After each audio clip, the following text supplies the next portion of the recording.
Welcome back to the Better Days podcast. As you can see by the title of the video, this is not a football related topic. This is a little bit more political, if you want to say. And this is something that is, I guess, currently happening. We're kind of watching it in the making, and that is America headed for a Great Depression? So, as you can see, if you go through my next slide,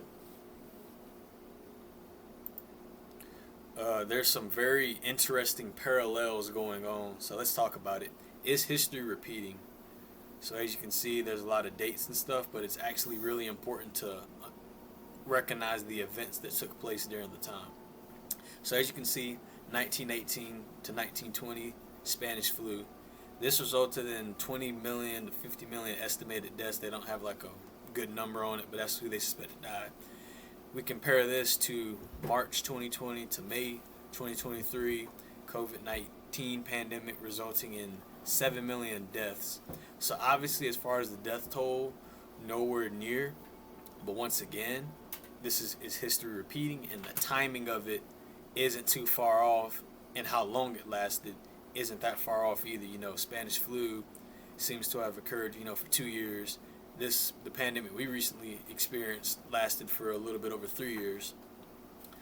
So next, 1920 to 1921, a recession occurred during this timeline. So this is when the initial recession took place.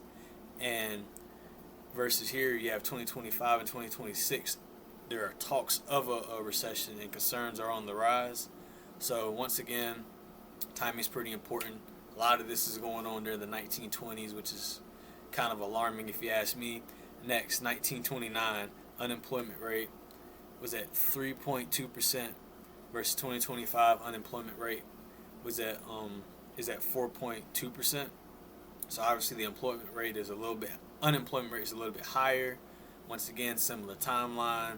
Now, unemployment has been at 4.2s, 4.1s, and we haven't even seen a recession or something like that happen. But usually that would be an economy possibly just going through one, or the employment rate is just that bad for that timing. But when you really look at how our stuff is going, we're basically following very similar times. 1929 inflation rate was around 3.5%. Versus 2024, inflation rate was around 3.4%. Excuse me. Pretty similar. Like I said, timing is all about the same. The biggest emphasis I'm trying to put into this slide is history repeating. And then lastly, 1920, political divide was at an extreme high. Ironically, 2020 was at a extreme divide during that election cycle that happened.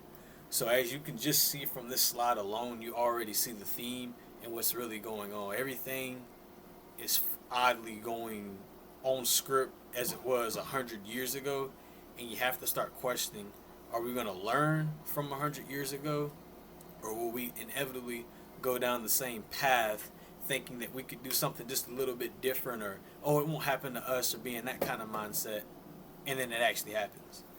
So on to the next slide. All right, 2008 recession. So you can see by some of the bullet points and stuff right there. During late 2007 into mid 2009, financial stability, economics, and employment in the housing market took a huge hit. According to the statistics, the GDP fell 4.3% from its peak in 2007 quarter 4 to its trough in 2009 quarter 2. Unemployment rate, which was 5% in December 2007, rose to 9.5% in June 2009 and peaked at 10% in October of 2009. The gross domestic product decreased sharply, leading to goods production slowing, which is no surprise here. Unemployment rates would drop due to the lack of production in goods, resulting in less jobs and being needed to save labor costs, resources, and product. So obviously here our production took a hit, and as you can see, even right now, we're I wouldn't say nearly here, but people have been noticing in particular this year that production's going pretty bad.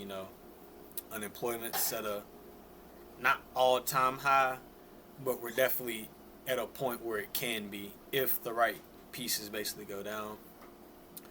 So this is just looking back at the 2008 recession. So next, I'm going to talk about the housing market for a second. The housing market was devastated by the 2008 recession. In November of 2008, the Fed announced that it would purchase U.S. agency mortgage-backed securities and the debt of housing-related U.S. government agencies. The Federal Reserve would make this move to attempt at reducing the cost of homes to allow the housing market to get back on its feet.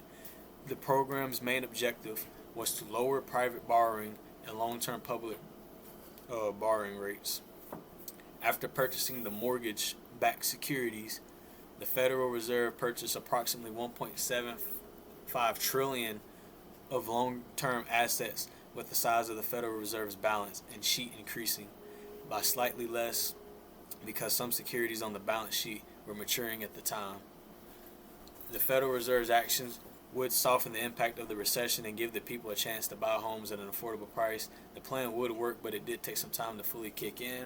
And this is actually very important to highlight, is that it seems like during this time, when a recession actually happened, it seems like the government kind of responded a little bit more accordingly and almost did more acts that were made mainly for the people and not necessarily for themselves.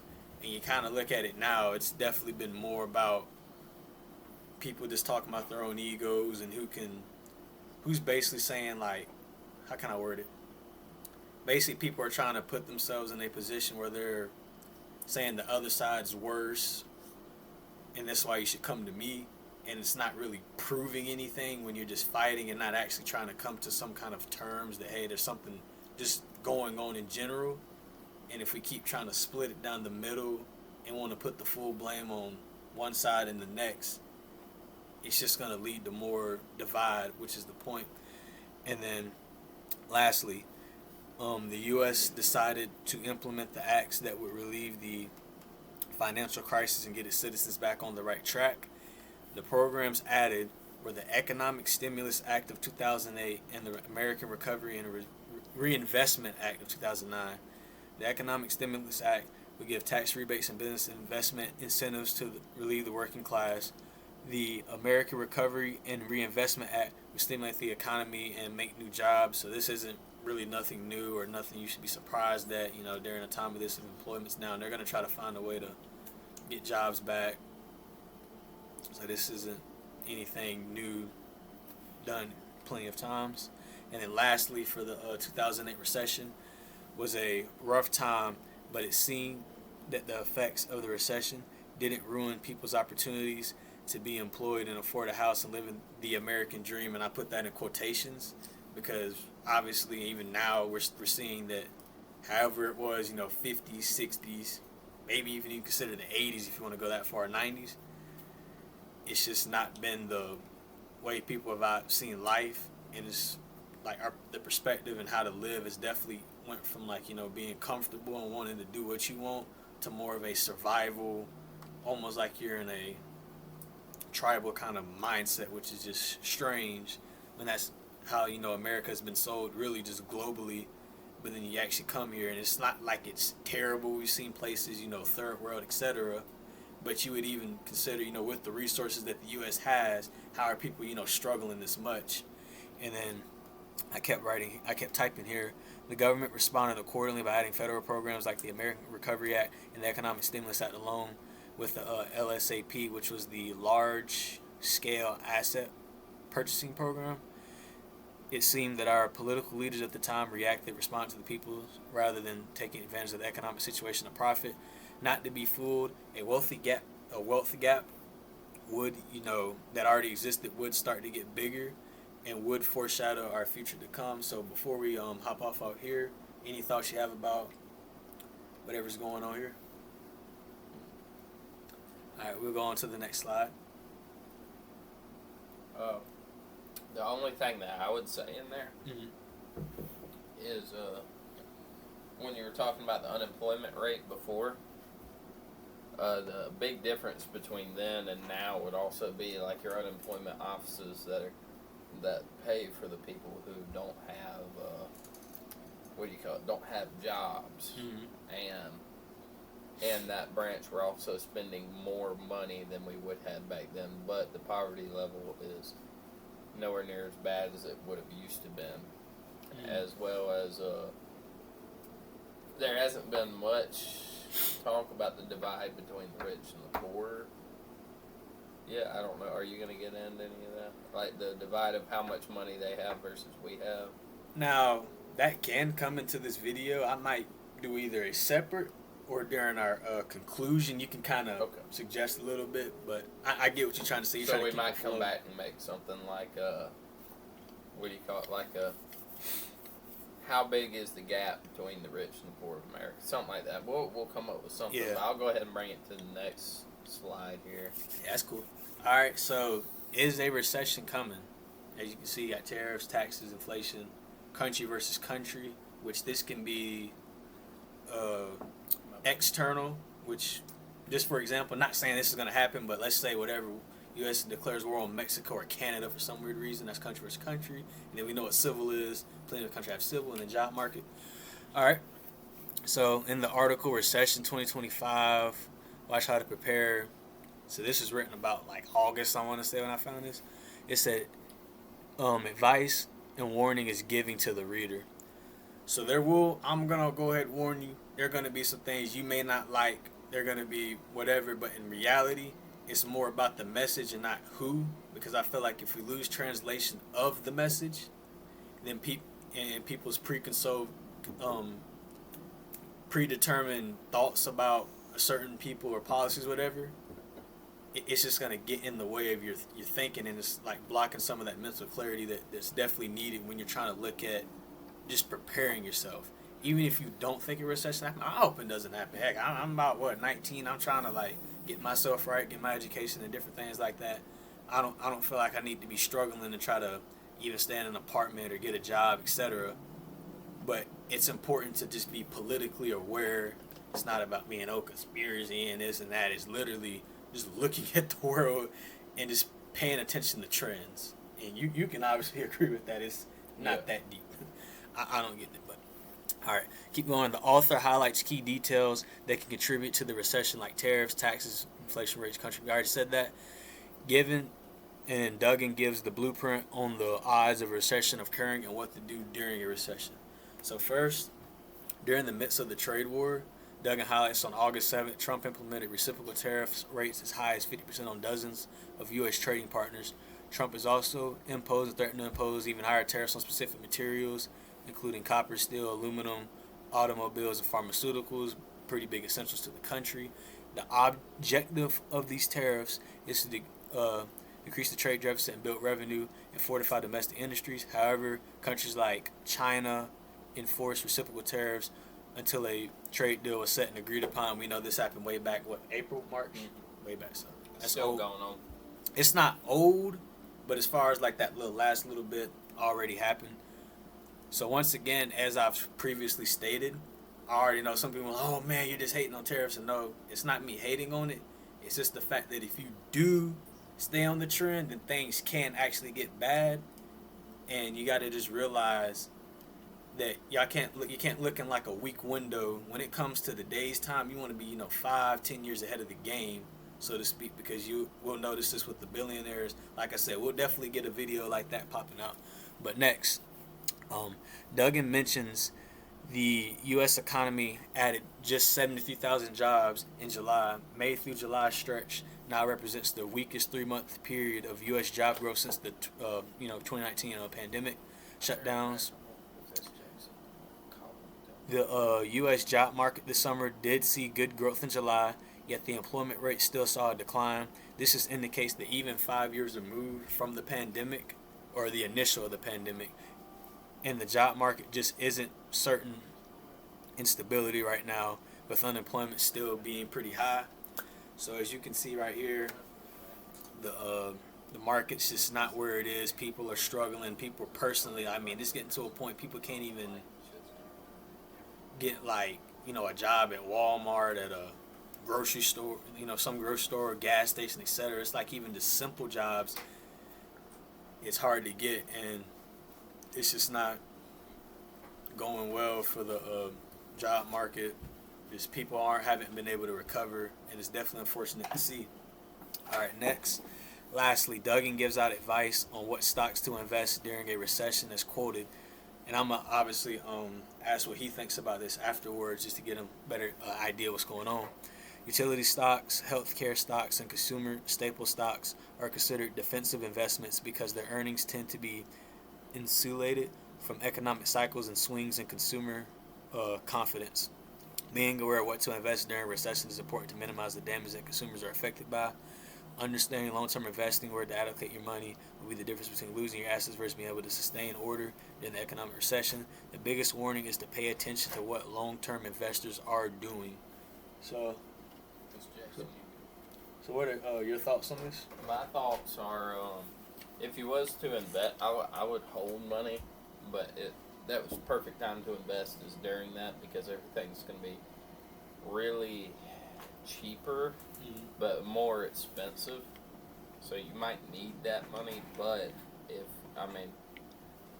if stocks go way down, like way down because of recession or something, or about to close, your biggest bet is number one, trying to find something that you know that is not going to collapse throughout the recession. So like you don't want to invest in some random store that's in the investing is just going to crash because they're not going to have any business because everybody's broke. So, and the only deal I'm afraid of hospitals is you got a lot of rural hospitals that are actually having problems right now that they can't make enough money and they're closing down because of the fact of they're getting people but they're not closing it. And another thing is I could see maybe investing into a couple different things like that, but I don't enter. When you have no money, it's kind of hard to invest in anything. I mean, if you're rich, you could invest into, let's say, 200, 300, 400 companies. Wait till the end of the recession, it comes back up, and then those companies go skyrocketing upward from what they have been for the past couple years in that recession. So it's kind of a hard play. That's pretty good take. Definitely important. Hopefully y'all heard that. Rewind it if you have to.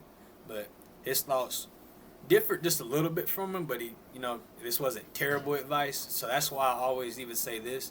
You just gotta look up multiple people's perspectives, not just one side, because that influence, is listening to one side is not gonna work. You have to broaden out of this a little bit. So definitely isn't hurt to just look in different ways just to expand your mind and look at things differently.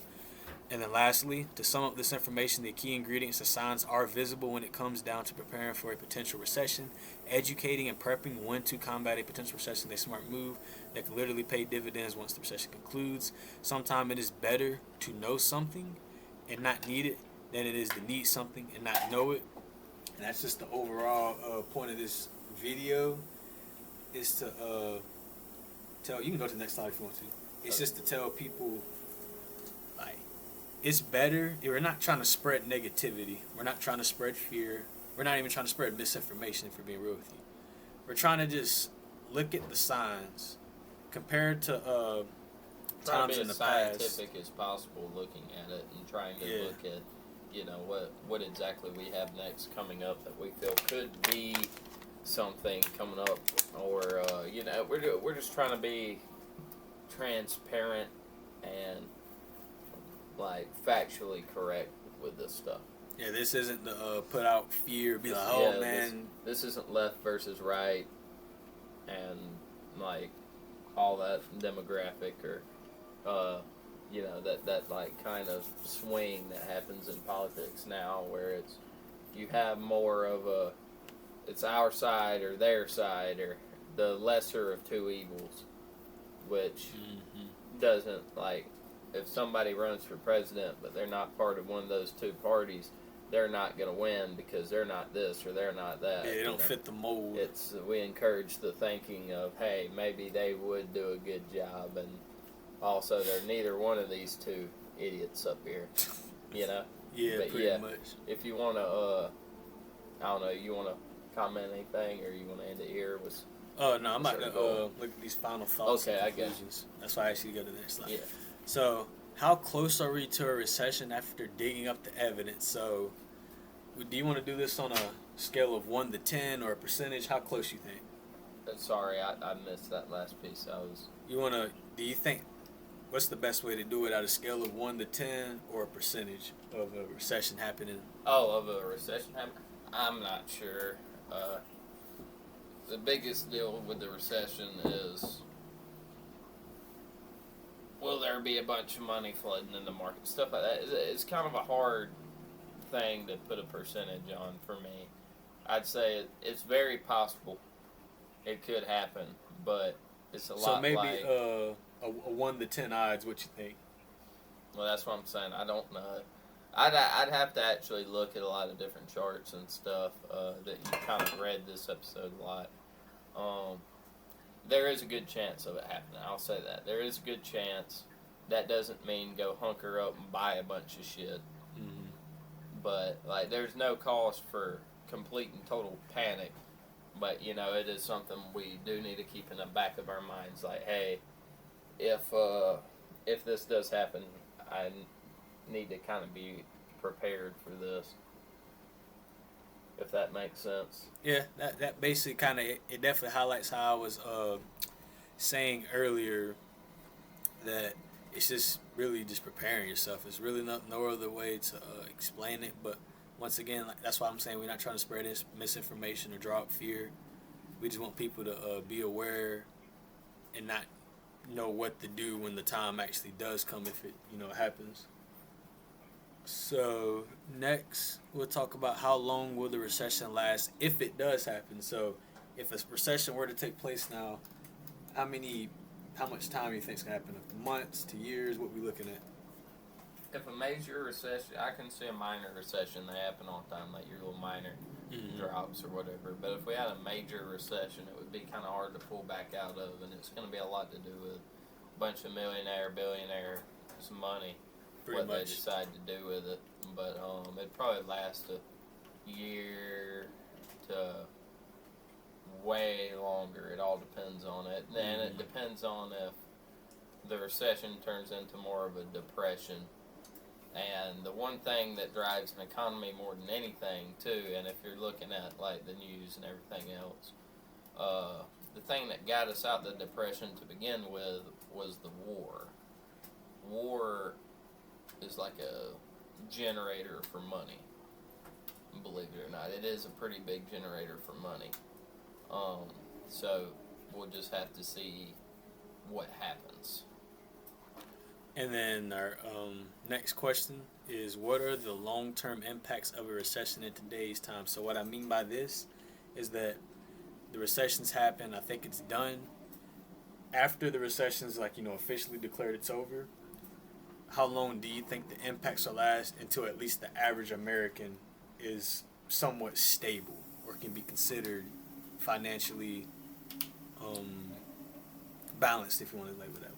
I think the middle class is going to take a big hit, and it'll take a while for them to really survive like they was to be, again, the middle class. So I'm saying probably, let's say if there's a 6-year-long recession, the middle class is really going to feel the first 2.5 years of it really heavily. But it might cause a lot of people to go into the lower income, lower class. But we'll see, and it'll kind of make a divide between it, where your richer people are still pretty much living their life. They're feeling it a little bit, but then you're going to have people that, like, you're going to have a couple businesses go over. It's going to be hard on small businesses, but you're, it's hard. It's hard to say what kind of impact it's going to have. It all depends on different goods being priced differently, what all the recession actually is going to be under. And then lastly, and you already got to the point, could this lead to a war, whether civil, 3, during the recession? It all depends. I know I keep saying that a lot. Like, it depends on this, depends on that, but it really does. I could see, like, even right now with the whole Charlie Kirk deal and everything, you see a lot of different tensions rising in different places. And even if you look at what's happening in France right now, how they're Nepal, I think, got overtaken. Yeah, and Britain's having a lot of stuff going down with the Prime Minister, and you have Ireland that's dealing with immigration right now. Mm-hmm. And it is very possible that there might be some minor groups rise up and try to do something. But as far as a full-blown civil war, I don't see it. If anything, a recession might unite more, but it could wind up leading into a...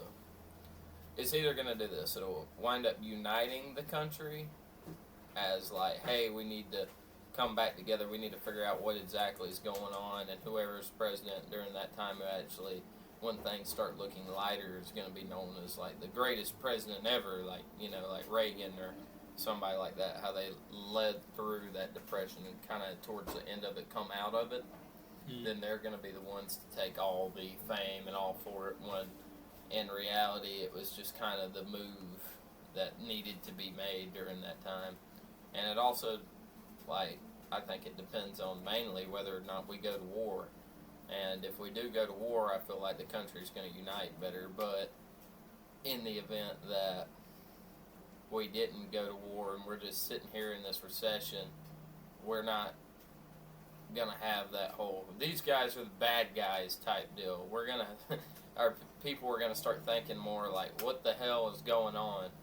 Like, and you notice that a little bit in COVID and stuff, when like your egg prices, all that went up. That was a big deal, and people were actually thinking, what is going on? And they just started taking sides. And I feel like if we don't go to war or something, I feel like the thing that's going to happen is pick this side versus this side, and tensions are going to rise, shots are going to be fired, and then you're going to have like anarchy groups, kind of like Antifa, how they were going around, that's just going to come in and just start causing chaos because they can at that point. Tensions are going to be high, shots, you don't really know what's going to happen. Yeah. So that's our final thoughts and conclusions, and the next slide you can click on is just our sources. So I only used 2 articles. I wanted to do more than this, but we just been tired. I've been tired, doing a lot of schoolwork, so I kind of felt like the 2 articles is more than enough. If I didn't so like busy with school, I could have probably had about 4. I mean, there's more like sources that we used, but nothing that we contained in there. So it wasn't something that we had to cite or anything. But those are the main 2, if that's the information you're looking for. But yeah. So just looking at, like I said, with the evidence, we can't really. You don't want to necessarily pull out a number or put out a date or time, because if I said like, okay, a recession is going to happen, March 2027, or a recession may happen like, June 2029 or whatever.